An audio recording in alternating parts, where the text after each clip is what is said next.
Most internet apologies look different the way cereal boxes look different. Bright colors, new mascot, same sugar inside. Today I'm putting three of them on the table. Logan Paul, Laura Lee, and Studio Deets. Not to decide who deserves the loudest boo, but to show the machinery underneath so you can recognize it when the next one drops wearing a different face and a softer filter. This isn't a cancel sermon, it's a language lesson. Because apologies have grammar, they have choreography, they have a playlist. And once you hear it, you can't unhear it. The tears get quieter and the verbs get louder. I'm not asking you to be mean, I'm asking you to be literate. So we're going to slow these down and look for patterns, how choices get renamed as accidents, how emotion arrives before information, how taking responsibility somehow never involves a calendar. 3 apologies, 1 playbook. So let's read the manual together. So what we came across that day in the woods was obviously unplanned, and the reactions you saw on tape were raw, they were unfiltered. None of us knew how to react or how to feel. We're going to start with Logan Paul because his apology contains one of the oldest escape hatches in the book, weather language. Listen to how the moment gets described. They didn't choose, they came across. It wasn't planned, it was raw. Nobody knew how to feel. That grammar matters. Storms happen, hurricanes happen. Choices do not happen. Choices wear shoes and walk through doors one at a time. To reach that forest, a whole staircase of decisions had to be climbed. Plane tickets bought, a trip planned for content, cameras packed on purpose, batteries charged, record pressed, footage kept, edited, uploaded, monetized, left online long enough for millions to watch. Those are verbs with fingerprints. None of them are clouds. But the apology melts that staircase into fog. The story becomes a bad weather report instead of a travel itinerary. And once the event sounds like thunder, the person inside starts to look like a hiker caught in rain instead of a driver holding the keys. This trick shows up everywhere. Things got out of hand. One thing led to another. It just happened. Nothing just happens, especially not content. When you hear accidents where there were decisions, you're not listening to remorse. You're listening to renovation. The walls get moved so the door of responsibility opens somewhere else. And that's the first rule of apology literacy. Find the verbs. If the verbs disappear, so did the accountability. Ignorant. And I have no excuses here today. I'm not here to give you an excuse. I have no excuses. I'm only here to say that I'm so sorry. And I hope one day that you guys can save me for the woman that I am. I love you guys so much. And whenever I see a disappointed you, it just breaks my heart into a million pieces. I'm so sorry for anyone that's been hurt through this. Anyone. Now we move to Laura Lee because her apology demonstrates a different lever. Emotion arriving before information. Watch the order of operations. The voice trembles before the facts enter the room. Tears clock in first.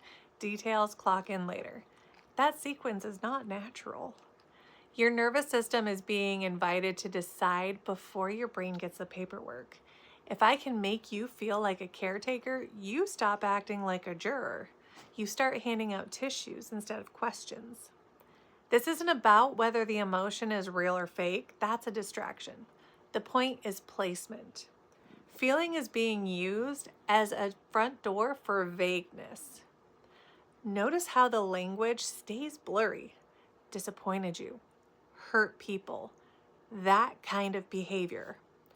Big feelings, small nouns. The harm is wrapped in bubble wrap so it can be passed around without sharp edges. And the camera cooperates.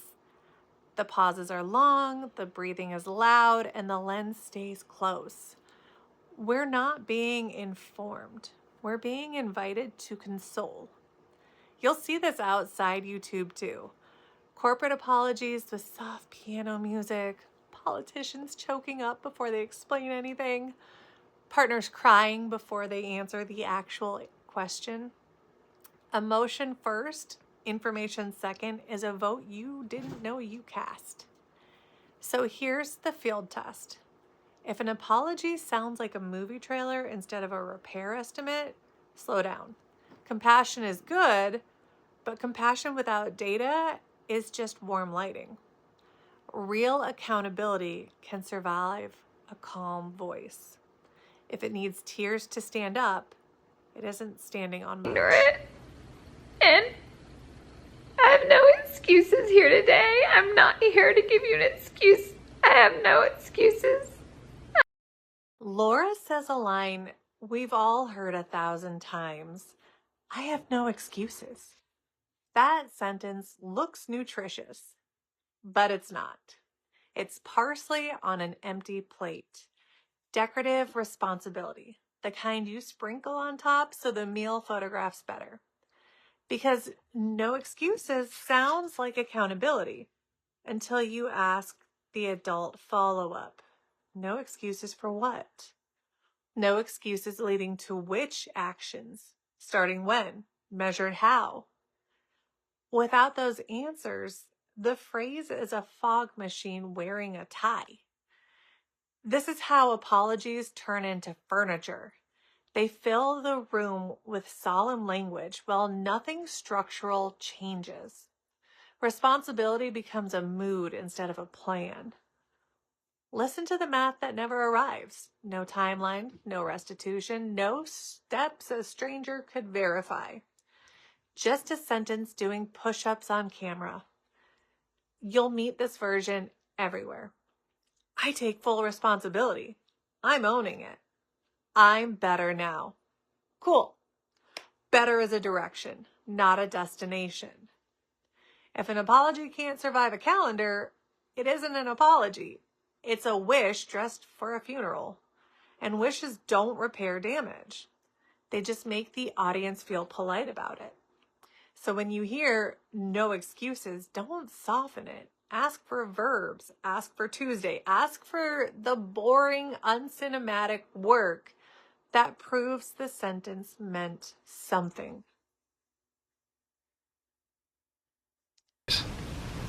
So what we came across that day in the woods was obviously unplanned, and the reactions you saw on tape were raw, they were unfiltered. None of us knew how to react or how to feel. Right, back to Logan for a moment, because the order of his apology tells a whole story without any dramatic music. All right. Back to Logan for a moment, because the order of his apology tells a whole story without using any dramatic music. Listen to who receives the bouquet first. The internet, the viewers, the community, and only then, almost as an afterthought, the actual victim and family. That latter isn't random. It's accounting. The platform is the paycheck. So the platform gets comfort before the body that was harmed. The audience is treated like shareholders, the victim like a footnote.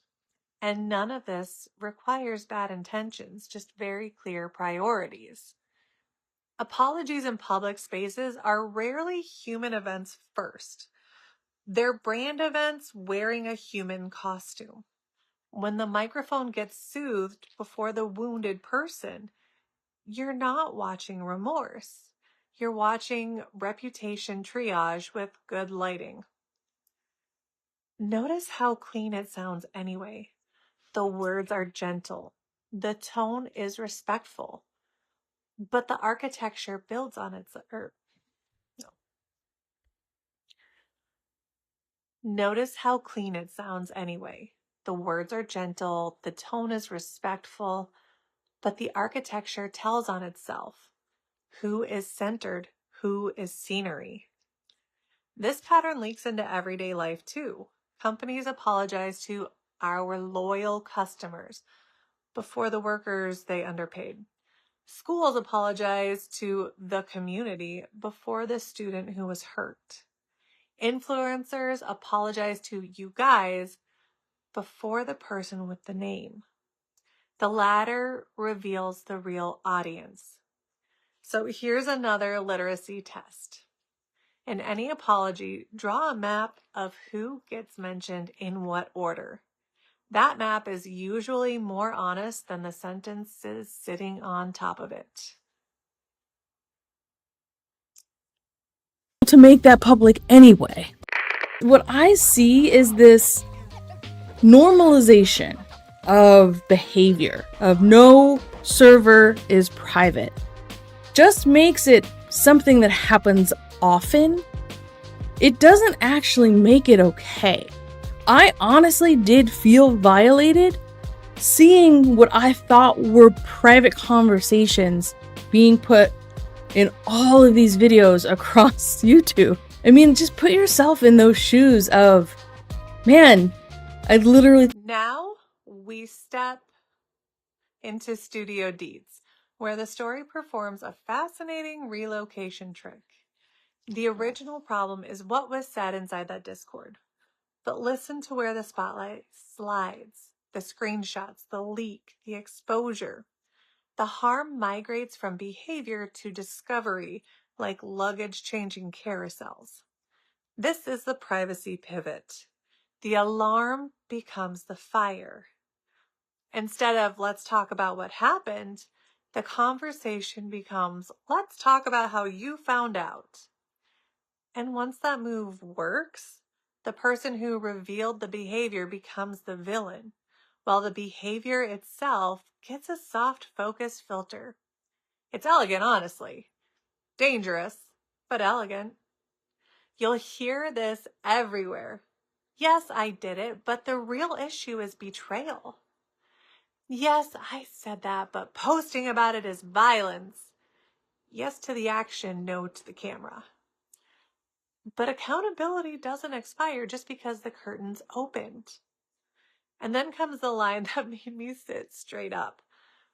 Complaints about curated screenshots designed to make the chat look bad. And she's not wrong. The screenshots are curated. That's what they do. They freeze the ugliest angle and call it a document. But here's the contradiction you could drive a truck through. Curated screenshots are her entire profession. The same tool that builds her channel becomes an assault the moment it faces inward. So let me say this plainly. You can't swing a wrecking ball through other people's houses and act shocked when it circles back to your living room. Either screenshots are inherently unfair, which means her own content rests on a method that she considers unethical, or screenshots are a normal way the internet records behavior, which means she's being treated exactly the way she has treated others. Both cannot be true at the same time. It's a tool when I hold it, but a weapon when you do. That sentence is the whole trick. Same object, different owner, new morality. And once you see that move, you'll recognize it everywhere. The problem is never the knife, only the hand that isn't mine. And Nikita and Manny took a picture with our middle fingers up, and we were trying to mimic Kylie Jenner's birthday picture, and the picture was taken out of context, and it ended up causing pain, you know, for other people. And I just want to say I'm sorry to Jeffrey for the pain we may have caused you in this. I didn't know that picture was going to be taken out of context, and that anything... Laura leans on another classic, the phrase taken out of context. That sentence sounds like a rescue boat, but most of the time it's just a decorative flotation device. Context is supposed to clarify meaning, not vacuum it. Ask a simple question. If we added 5 more minutes on either side, would the meaning change?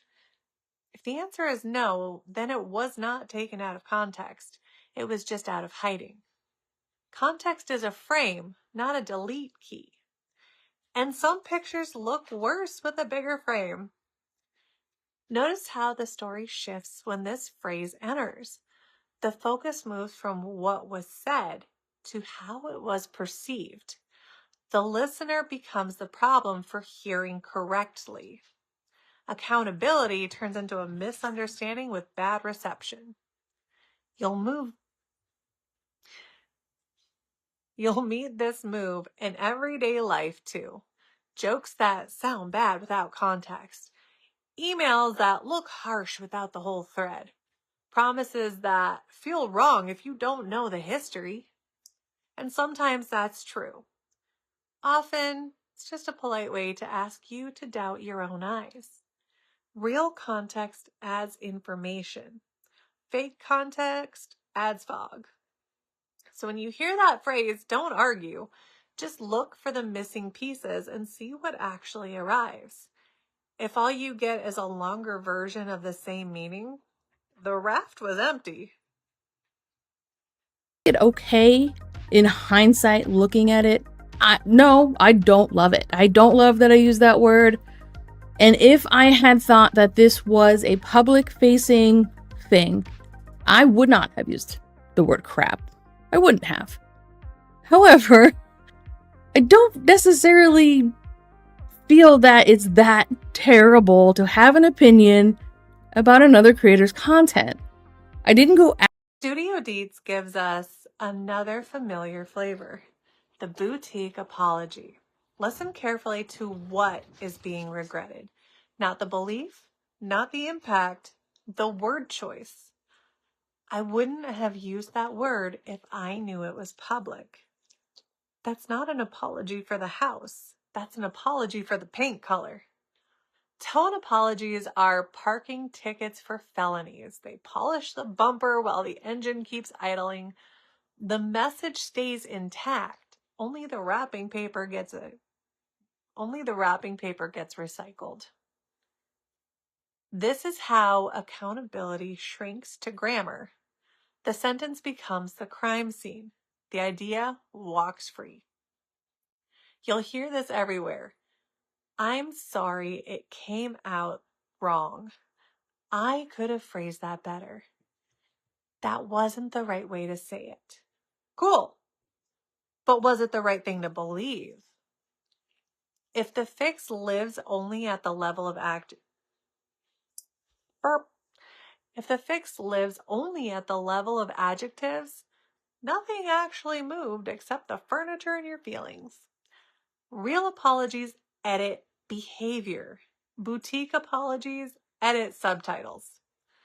And once you notice the difference, you stop giving standing ovations for someone switching fonts on the same old script. Like I said, I've made a huge mistake. I don't expect to be forgiven. I'm just here to apologize. I'm ashamed of myself. I'm disappointed in myself.